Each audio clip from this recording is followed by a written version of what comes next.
Hello and welcome. I'm Nick Gibson and I'm joined by Adam Brown, Managing Security Consultant at the Synopsys Software Integrity Group. And we're talking about interconnectivity. Adam, welcome. Thank you, Nick. It's a great pleasure to be here. I love the show, and yeah, I'm looking forward to our chat. Well, we're talking about connectivity in its various forms. Recent reports show that less than 40% of companies currently use interconnected tools to measure, manage, and control data and processes that are key to their business. Why do you think this is? And specifically, what are these companies missing out on? Well, so why? I guess it could be tricky to get into this, and just full disclosure, of course, in Synopsys we deal a lot with software security, and that's that's sometimes one element of it. But I think even before that, just the technology and the know-how and knowledge to be able to put that technology into place. It requires a significant chunk of investment in time and effort, and the capability within the firm to do it. So it's almost slightly changes the business model. Um, I think in terms of what companies are missing out on, well, I mean, there's a plethora of things. We at Synopsys we deal with automotive, telco, a ton of financial services, and really, from what I can see, business sees data a little bit like we see oil, right? So data is highly valuable, as is oil, even more so now. Um, Data flows, it's highly desirable that other people want to get it. Data can be mined, as can oil, and refined, right? So that's where the real kind of smarts are needed, and where the value really comes out from refined data, much like with oil. So what it can be used for is, well, there are tons of applications for it, and as we see through acquisitions of significant social media platforms that seem to turn over very little money but go for billions and billions of dollars, right? So um I mean, on the business level, it can be used to unify teams, as we've seen. I think if you look at technology, it's very valuable so long as you can manage data in the right way and you don't, make mistakes with it or put yourself in a position where you can make mistakes with it and there are tons of laws to abide by. It can be used for all sorts of things. I mean, if you look at automotive, it, online updates of the car, just you're only going to get that if you're connected to the device. um Perhaps diagnostics, is the car failing because of a systemic fault in all cars, or in some cases, it might be that it's been badly driven. Perhaps we've got a hot head behind the wheel, and that can affect warranty. So there's tangible value that can come out of these kind of things.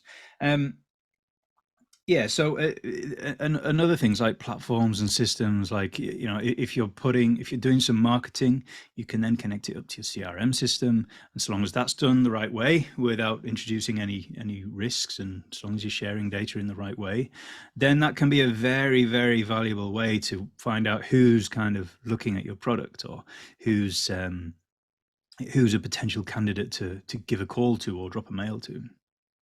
So, I mean, could it be that because there are so many disparate sort of platforms and formats in a way, bearing in mind that a lot of businesses are working on systems and applications that may go back 10 years or more, and things have moved on.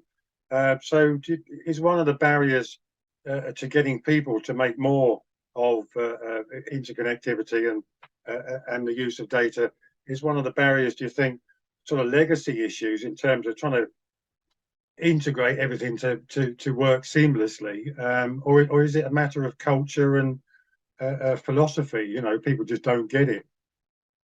So certainly, I mean, we run something called the Building Security and Maturity Model. This is a thing that's been going on for, it's in its 13th iteration. It started in 2006. I won't talk too much about that now, but one of the things that we look at is how do executives in the firm start to understand what are the compliance requirements around data, what are the security risks around data, and And really, that's because, of course, the firm is venturing into the data industry. So I think that the culture question is, I think they do get it right, and it's right at the top on the top shelf for companies, and it's something that they want to do. And from what we see from the security teams, in many cases, those teams are educating these executives on what the issues are and what they need to be careful of, and how to deal with it. Most importantly.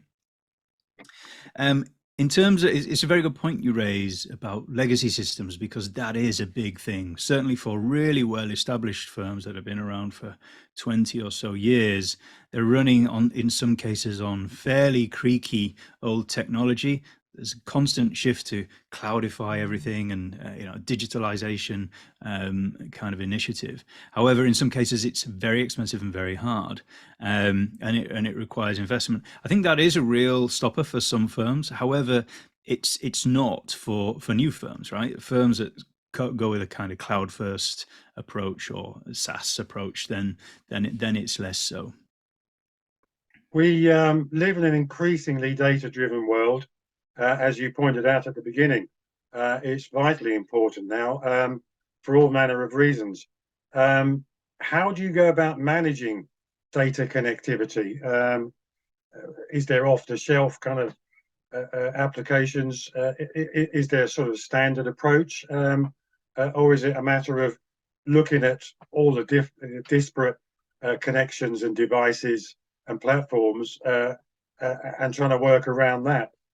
Management of data connectivity has got to be a bit of a nightmare. Yeah, so absolutely, there are commercial off the shelf solutions, and very much in use today. And what we see a ton of is open source. In some cases, almost like off the shelf open source. Open source has gone from like being some techie guy in the cupboard implementing something to something that just everyday home users can use, in terms of, you see that with some of the desktops and Android, for example. Now, that in itself raises some issues. I mean, you're probably aware of like the whole supply chain thing that comes into play, and a lot of that is based on open source, which is highly valuable, and I don't think any firm doesn't use open source at some point. However, that does need to be managed quite carefully, and I can talk at length about that. I won't do here. I think other things to look at is some of the outcomes of what you can gain from applying some of these either commercial or open source solutions. Things like managing authentication or authorization of systems, so that you're only talking, well, your customers are only talking to the customers they're allowed to talk to, or the various reps, and so on. They can only see the certain items of data that they're supposed to see, and that the whole thing is resilient against attack. So that can, of course, be achieved with using authentication, authorization systems, and crypto systems. And those things are super relevant, because those things are very prone to mistakes or introduction of error. And there's an old saying, you should never roll your own crypto, and I don't think anyone really does anymore. There are plenty of solutions, both commercial and open source, to do that, so long as they are implemented correctly and configured correctly, because there's still many mistakes that can be made. Then a lot of those issues can be addressed. So firms can use APIs and connections to vendors, IoT devices safely, if the right controls are in place and configured correctly. So you mentioned risk and vulnerabilities earlier. What are the main challenges around connectivity security? So data flow and data storage are certainly a top topic when it comes to any kind of compliance, be it compliance around privacy and personal data, or be it compliance around financial. So, there are plenty of laws around the world around how you deal with personal data. There are some laws around financial data. If you look at payment card data and so on, and actually financial institutions do a pretty good job of governing their own use of financial data for obvious reasons. So yeah, what are the challenges? Well, I think by using things like open source, then of course open source software degrades over time, which might sound like an odd thing. Like, how does a piece of code degrade over time? Well, we have this concept of software degrading, because what happens, of course, technology moves on. Attackers gain research, intelligence on how to attack bits of software, and vulnerabilities become open against those little bits of software, and therefore those vulnerabilities are built into your software as a producer of a service, or even a piece of software yourself, and you have to be cognizant of those things, and you have to address them, which is why, of course, companies like Synopsys provide tools and services to help address those issues, and manage them in an effective way, so that, because the last thing you want is security to be something that slows down business. In some of our best customers have used security actually to enhance business, and use it as actually a unique selling point, because it's very much a thing now that our customers aren't just looking for a service, they're looking for a secure service or a secure product. And if you can prove that you've done not just your due diligence, but you're actively pursuing a more secure product, then when it comes to the deal table, that customer might just pip another customer of ours, when it's selling their own wares. You've mentioned compliance. I mean, regulation is a big thing. Is a kind of a bit of a push and pull quite often between with regulation. Does it enable and empower, or is it a hindrance and a barrier? With more and more data being produced, with more and more connections, creating vulnerabilities in this data flow. Do you think that and there's new regulation has been coming in, and I'm sure there's more coming down the pipe. Is the regulation keeping up with the progress of technology and its uses? Again, it's a bit of a kind of concertina. The market rushes forward, and sometimes it takes not just the consumers, the end users, to catch up, but quite often the regulators are the last people in the line. Is current regulation fit for purpose, do you think?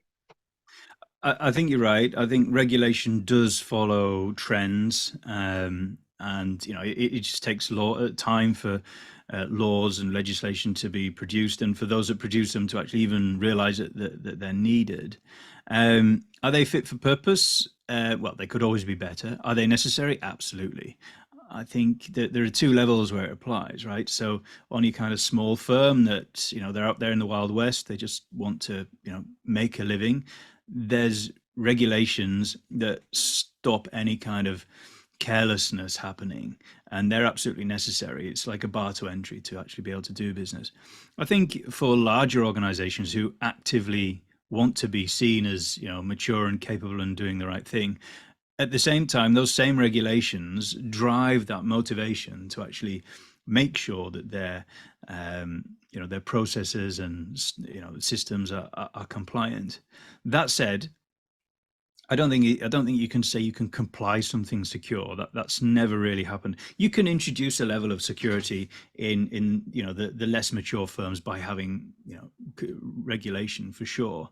But really, I think if you've got regulation driving a motivation inside typically in a larger firm, then you can start to introduce security by the actual activities that would produce secure in what we look at software. So, for example, just be careful with sensitive data in the case of GDPR, right? So really, though, there are a ton of things that you can do to make sure that that data is stored securely, transmitted securely. You have compliance requirements, usually internally inside firms, that will require that there are software requirements around how data is stored and how it's transmitted. A firm must know where it is, what touches it. They must have an inventory of this software. They must have a classification system.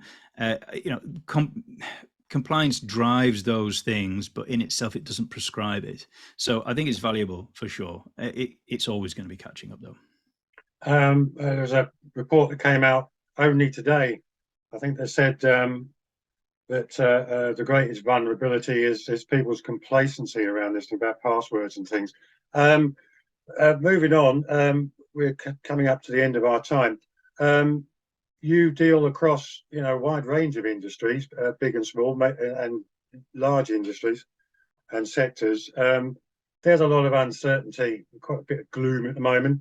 But where there's downturn, there's always opportunity. Are you seeing growth of demand? And if so, where are you seeing it? We are seeing growth of demand. It's a constant challenge for me as a managing consultant to fill the demand with capable people to do this work. And hiring them it's never easy, right? Finding good people that can do the work more, very capably. I think at the very lowest level, every firm does penetration testing, and that's a significant piece of our business. Really, when firms realize, actually, I've got to do more, there's more and more emphasis on not just compliance, but also, well, how secure are you? So a very common conversation between me and perhaps a prospect or even a customer would be, where do we go next? We kind of pen testing everything. Where do we go next? And there's a whole software development life cycle that we can talk about with these firms. So if you wanted to go left to right, there was always this paradigm of, well, shift left, right? Do stuff early. And actually that's matured a bit, and I can tell you about that in a moment. But shift left would be, we'll start at the very nascent earliest point, and that might be training. So train your really good engineers and developers in what security threats look like. Give them some attack and defense training on against what these adversaries are going to attempt to do against the lovely software that they aim to produce. Once those people have some kind of designs or architectural artifacts, break those designs. Look at, well, use some threat modeling. Look at, well, how might someone actually, they've got the blueprints to the kingdom here, or we're given them, or we find them out because we interview people inside the firm. We break the design, so the design can then be rebuilt in a more strong way. And then, well, okay, we're now implementing it. We're writing code. Well, let's see about the weaknesses that you're putting into the code. What about the cloud implementations that you're making? Are they secure? Containers and so on.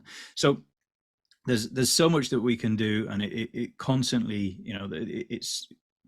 there's constant maturity happening and evolution happening, and we see that with the companies that we deal with when we do these BSIMM measurements, right? It's always an eye opener because some of these leading firms, they start doing some really cool stuff with security, whereas we can see that and say, actually, that's perhaps a new activity that we should consider in the BSIMM for the next year. And we always end up with a handful of new activities just to keep it completely current. So yeah, it's always maturing. There's always more to do.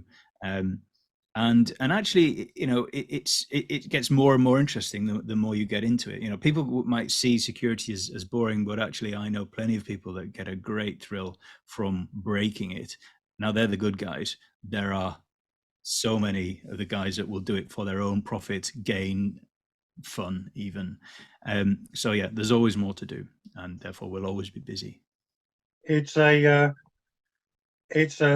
market that's not going to go away and will only get bigger. I do remember from my time as a journalist in Fleet Street, I think in 1987, I wrote a piece in the Evening Standard about computer viruses at a time when people didn't even know what a PC was. It took me 2 weeks to convince the editor of the Evening Standard that I wasn't having a laugh. And yes, you know, computers can catch a cold and get a virus. And at that time, there was only 4 computer viruses, and they were sort of silly things like the 20th time you typed the letter T, all the words would float down to the bottom like snow. I thought it was hilarious. Had I known then what I know now, I mean, it was an industry that just didn't exist though so many years ago, and I'm sure it will continue to evolve, and it will continue to call upon the expertise of people like yourself and organisations like yourself. Unfortunately, we've reached the end of our allotted time. I do appreciate the time that you have spent talking with me, Adam. You have provided some clarity and some insights that I'm sure our wonderful viewers and readers will appreciate. So thank you so much for your time you spent talking to me. And I wish you and your organisation every success in your future endeavours. That's a pleasure. Thank you very much for the opportunity.